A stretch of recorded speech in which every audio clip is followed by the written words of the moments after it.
astronaut and his two American and Canadian counterparts are now sitting inside the Sojuz aircraft, ready to launch to the International Space Station. These are live pictures from Baikonur now. The liftoff is due any moment now, we hope. Military and civilian aircraft and helicopters will see to the safety of the spaceship's flight along the entire flight path. The temperature at the launch site is absolutely freezing, below -20 degrees.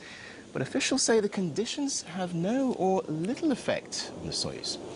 Well, we can tell you that aboard the spacecraft are flight engineers, Russian Roman Romanenko and NASA's Tom Marshburn, along with Canadian astronaut Chris Hadfield. Now, he'll become the first Canadian to command the ISS during his mission. It will take the trio 2 days, they think, to reach orbit and join their crewmates who are already aboard the ISS. And we can see some movement there. Commander Kevin Ford and flight engineers Evgeny Taralkin and Oleg Novitsky too. Here we go. We can see some dramatic pictures here as it prepares to blast off. Let's see it go.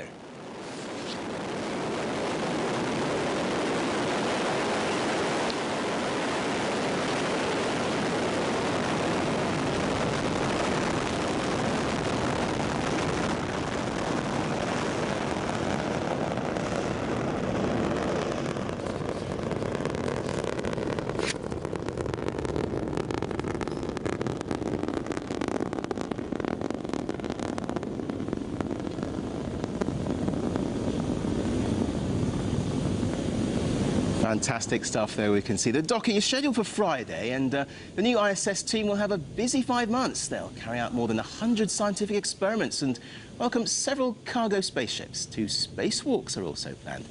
And of course, they'll be spending Christmas and welcoming New Year on board the space station as well.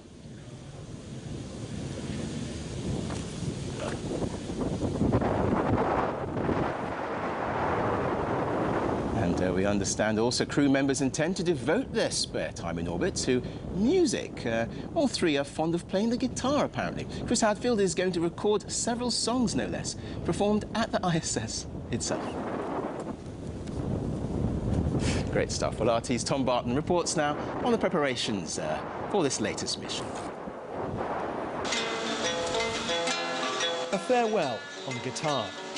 Music was in the air as the next crew of the International Space Station said their last goodbyes to Earth. It'll be in the cockpit too, says the ISS's next commander, Chris Hadfield.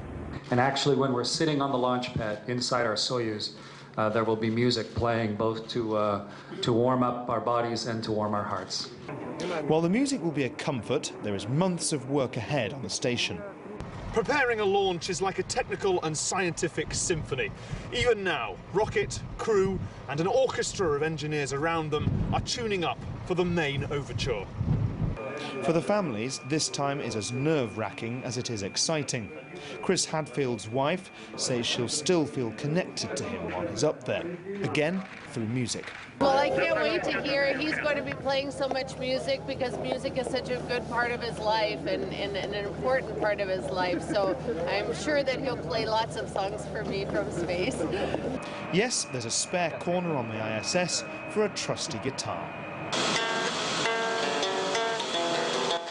But being away from home at that most special time, Christmas, surely that is hard to cope with. When I'm up in space, if I start to feel homesick, I'll probably do what I do on Earth, and that is to open up my guitar and play songs that are important to me. We shouldn't feel too sorry for Chris, Roman and Thomas. As well as enjoying music, they'll be able to look down on Earth as we celebrate. So it's season's greetings from our sweet-sounding spacemen. Merry Christmas. And Happy New Year. Happy New Year.